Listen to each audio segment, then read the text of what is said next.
So it's a beautiful Sunday morning. Got football going on, got some friends coming over for the game later, and so I'm going to be smoking some game time wings and turkey breast on Gator Pit Smoker offset. It's going to be a good day.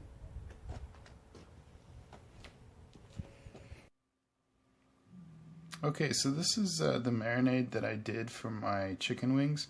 I did it with all the ingredients that you see here. On Friday evening, I basically took the defrosted chicken wings out of the fridge, put them in some gallon Ziploc baggies, and gave it this marinade. I've seen a lot of people online recommend, all you need is a half an hour.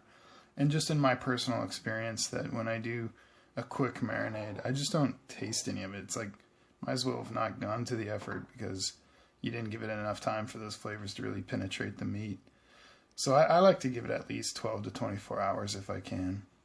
And with this chicken wing recipe, I kind of went with more of an Asian style.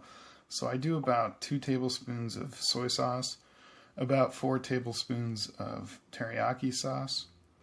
I do like my spice, so I added some sriracha as well. You can add as little or as much of that as you want. But it's not going to blow anyone away. It's not going to turn anyone off due to the heat, because it just doesn't, you don't get too much of it. It's more of a subtle hint of heat in the back end kind of thing is what you get from this. But I highly recommend sriracha. It's great stuff. I then add about a teaspoon of rice wine vinegar. Just kind of brings out the flavors a bit. I found something that vinegar does, and you can use alternates to this. You can use like Tabasco or Cholula. Sometimes I'll use as an alternative to just rice wine vinegar. But going with the Asian style, that's what I used on this one. And then I also used another Asian ingredient. It's called mai ploy. It's kind of a sweet and spicy sauce, pretty thick, so there's a lot of sugars in it, but it really adds a lot of great flavor, especially to chicken. I use it a lot. And then the last thing that I add in here is a couple real big spoonfuls of garlic. Again, kind of your choice on this, but I love garlic, and I highly recommend adding it to almost everything. But yeah, I add a couple good spoonfuls into each because I think it just adds a really good flavor. And then what I do is I top off the bags to make sure the chicken wings are submerged. I just top it off with regular tap water, and that seems to work out great.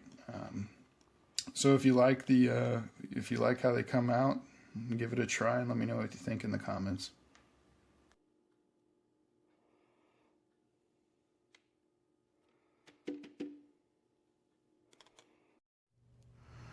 So that's about where we want it. It's a little bit of black left, but it's putting off a pretty good flame. So we got our fire door open. Got some protective gloves on. It's a little windy today, so that's going to be a challenge. Let's just get this in there.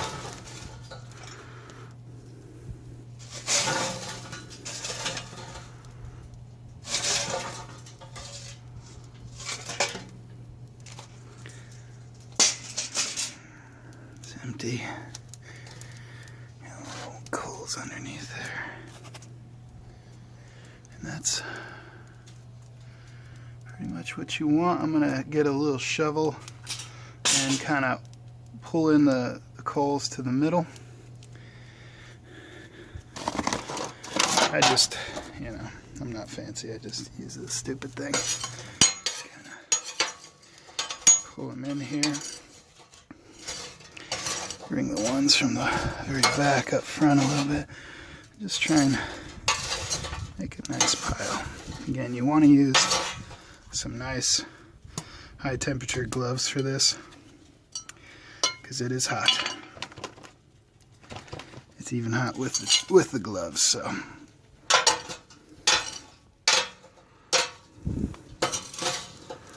Honestly, some welder mitts or something like that would probably be your best bet. But I'm kind of weird. I like to get it looking good too. And I hear you don't want it on. You don't want the coals on the edges too much, so just try and pull them in. All right, so now we got a nice coal bed. I'm gonna grab some oak. Just a nice big lump of oak or two probably to get it going. Because I'm doing turkey and chicken wings today, so I kind of want it a little hotter. So I'm gonna grab a couple good logs and get them on there nice. Let that start smoking, because that's gonna smoke like crazy right when they catch. See that? So you just wanna, I got everything open. You just want to get it all opened up. Just let it smoke for a little bit. I forgot this. There you go. Okay. Just let those logs catch.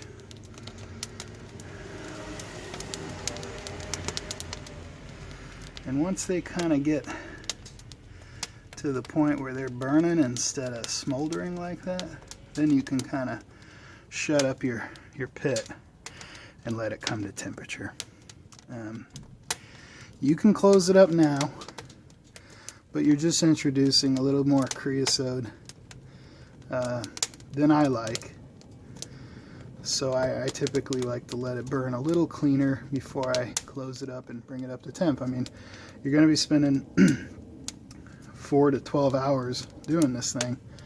You might as well take the time to bring your pit up to temperature in the kind of what I perceive to be the correct way. But yeah, everyone to their own. Some people really like a smoky pit and they don't ever clean it, thing like that, and that's fine too. I mean, it's really personal preference. So that's how I do it. We'll come back here once the smoke catches a little bit more, and we'll close it up. Thanks. Okay, so now that I got my smoker starting to heat up and it's, got the firewood and the charcoals, I come back and now I'm going to do my seasoning, my rub for the day. So I use Lowry's garlic salt. I love that stuff, man. It's really got a great flavor. I mix that with some black ground pepper. And then from there I add quite a bit of Old Bay. It's got a nice red hue, which I like for smoking things. A lot of paprika, but it's also got a decent amount of salt as well, so keep that in mind. But really good for like seafood and chicken. And then I use onion powder and garlic powder. Mix that all up, and that's typically what my rub will consist of. I try and just kind of go off of smell and looks.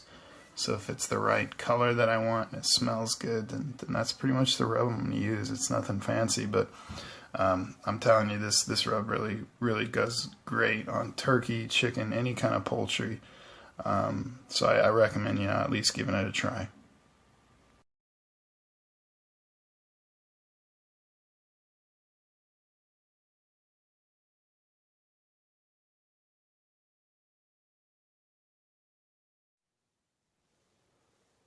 Okay, so this next piece is just kind of a quick shot of after I've applied the rub to the meat.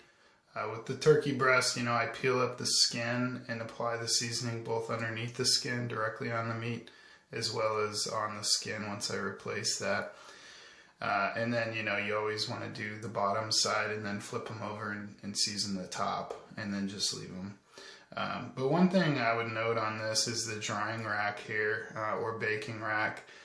Those really come in handy on the smoker, especially with this. You have, 25 wings or so. You can put one rack on the top and one on the bottom and use it to flip the wings over in kind of one fell swoop. So that's really nice. All right, guys. So you can see it's pretty well on fire. That's kind of what I'm talking about. Once it gets to that point, once the whole log is caught, it's not going to smoke near as much. And the proof is in the pudding, which you just don't see much. You see a little thin blue wisp, and that's about it. Got my pit almost up to temperature. Again, I'm cooking chicken, so it's a little higher temp. But you know, one thing I've noticed is that my pit, I need to recalibrate this. It's not a tell true. It's I think it's a river country, so it's calibratable. And my grate level's consistently about 30 degrees higher. So right there, we're probably at 260, I would guess. 265. So I think I'm gonna go ahead and start getting things ready to put on. But the one thing I also wanted to mention, you know, is with a 1/4 inch thick pit, a pit that's really well built, what you'll find is that once you get it up to temp, it doesn't take much to keep it at temperature. That still will radiate the heat really, really well. So from here on out, you know, I think all I'm going to pretty much do is add maybe one good sized log like that at a time every hour or so, and that should keep me up to temp. So that's just something I've learned. You know, touching on the last piece of the video there, I basically only used 3 logs of wood for this entire cook. Chicken and turkey tend to cook a little bit higher heat, around 300, and so they cook a little faster too. You know, turkey and chicken, it's not about breaking down the collagen as much as just bringing them up to the right temperature, and you cook them a little hotter to get the skin. So I just added another log of apples. Basically, I've added 2 oak logs and 1 apple, trying to keep it up in that 300 degree temperature range. It'll probably start smoking, and I actually kind of want to get a little smoke on there, but that's what I'm working with. Again, with chicken and turkey, you just want to get it a little bit hotter. I'm going to go ahead and open this just to take a peek, but just a peek. It's looking good. One thing I'll note on these chicken wings, I like to use these racks because it's a lot easier to move them around, make sure that they're getting an even temperature. Alright, so now I'm going to go ahead and give it a spritz. It's been about an hour maybe. With my teriyaki Cholula spray. Gave it a little taste. It's pretty darn good actually. And you can kind of start to see things drying just a bit, so just want to make sure that nothing really dries out. That's looking pretty darn good, guys. Okay, I'd say it's been close to almost 2 hours. We're still about 300. Again, my temperature meter is a little bit low, so I'm going to check my fire. It looks pretty good. Might actually stir it a hair and add another log. But what I'm going to do is actually spritz this.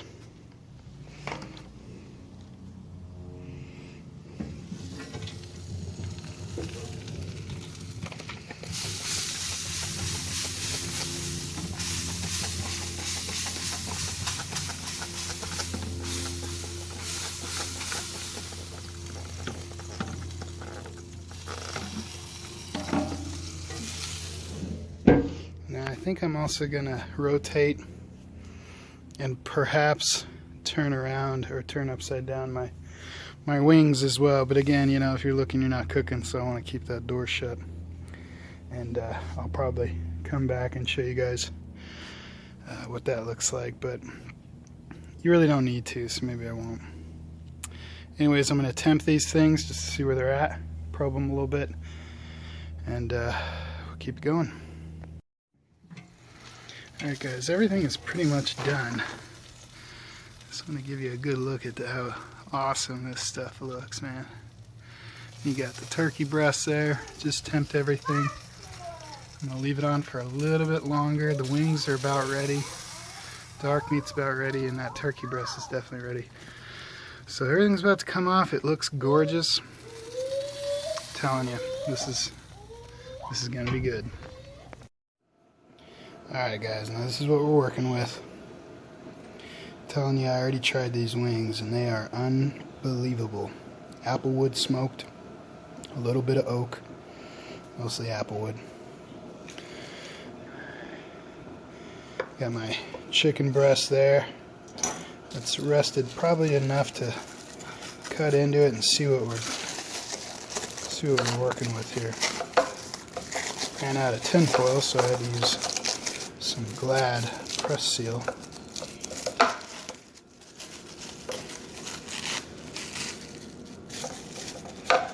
Okay, let's get this sucker.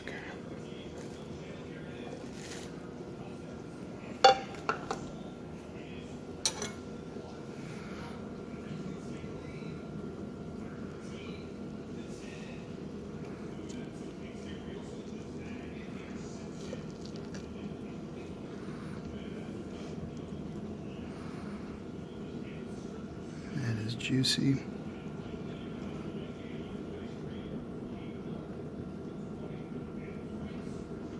That is good, man.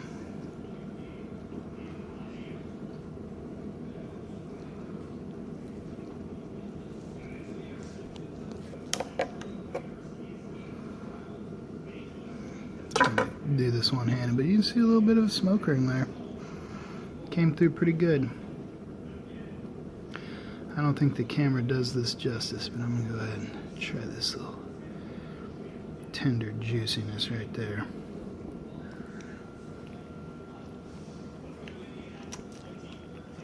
Oh yeah. Oh my goodness. Lordy Lord. Alright. That's what we're talking about. My God. Alright. That is good. That is good. Okay. I'm gonna eat this sucker too. Without that. I don't know if I can get that.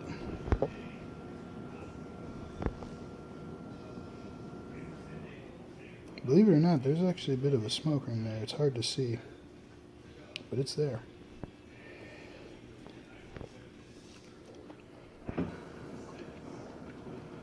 Oh yeah.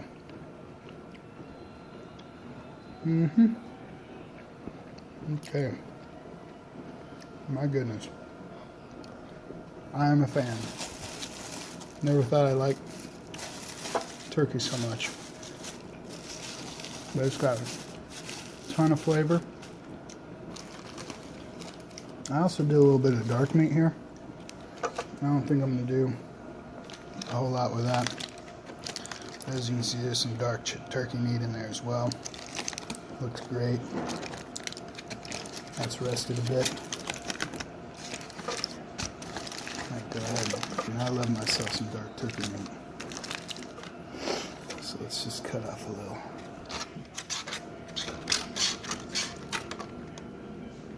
Look at that, folks. Look at that. It almost looks like ham, I'm telling you. My goodness. Oh my goodness. Alright, I'm going to try a little bit.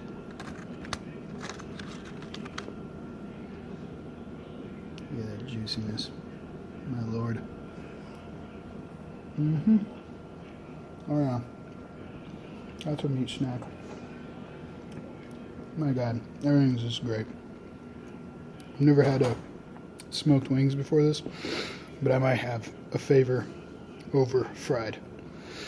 No question about it. I mean, they came out great. So, try this now too.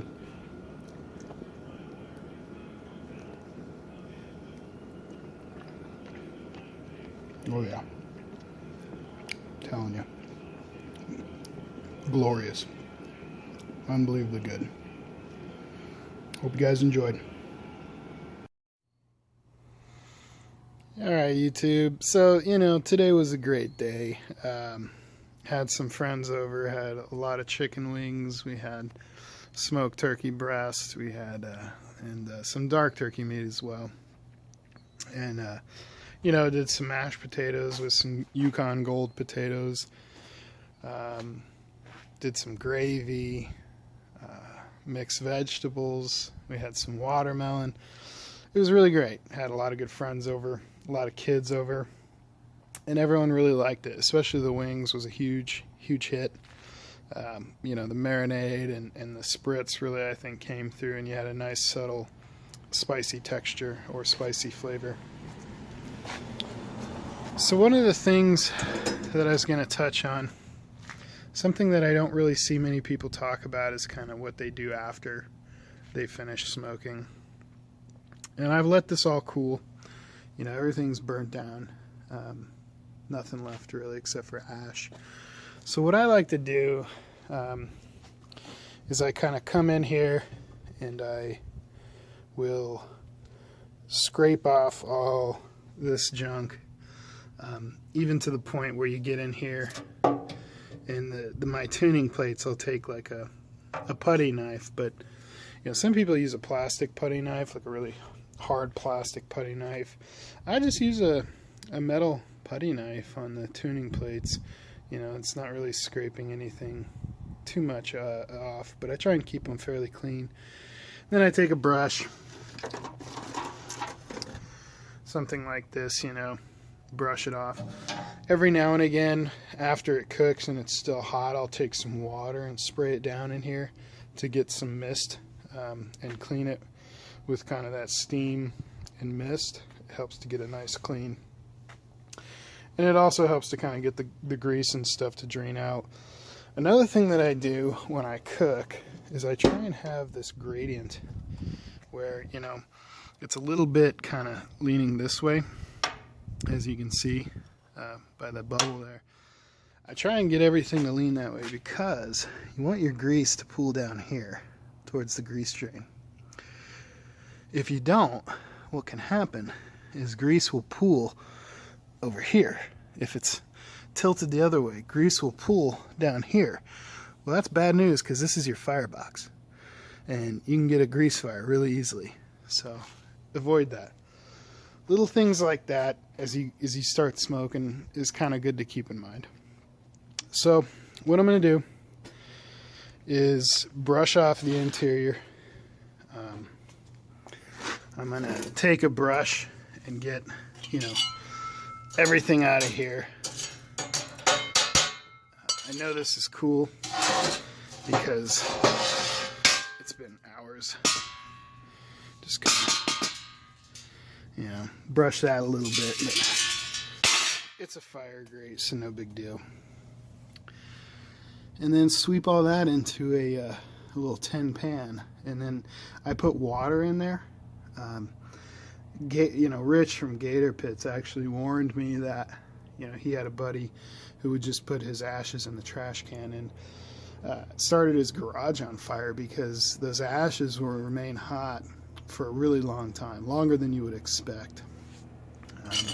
You know, this looks pretty good, but you just never know. So pour some water in your ashes, or if you're out there on the farm, you know, just spread it out in some dirt and make sure that it's not going to be in anywhere that's flammable. But make sure you clean out your pit after every use. You know, you don't want to leave that ash in there. I don't know really why it's a bad thing, but it's just a good practice to take care of your pits. And the other thing I'll do sometimes is in here, you know, I'll actually take out those tuning plates, and I'll kind of make sure that the grease is taken care of as well. So there's a lot of little things, but I'll tell you what, guys, today was a great day. Atlanta kicked the heck out of the Broncos, so, you know, congrats to all my boys in ATL, Georgia. You kicked our butts, but I still had a blast. Again, great food. Everything turned out really great. So thanks for watching, and hope to see you in the next video, guys.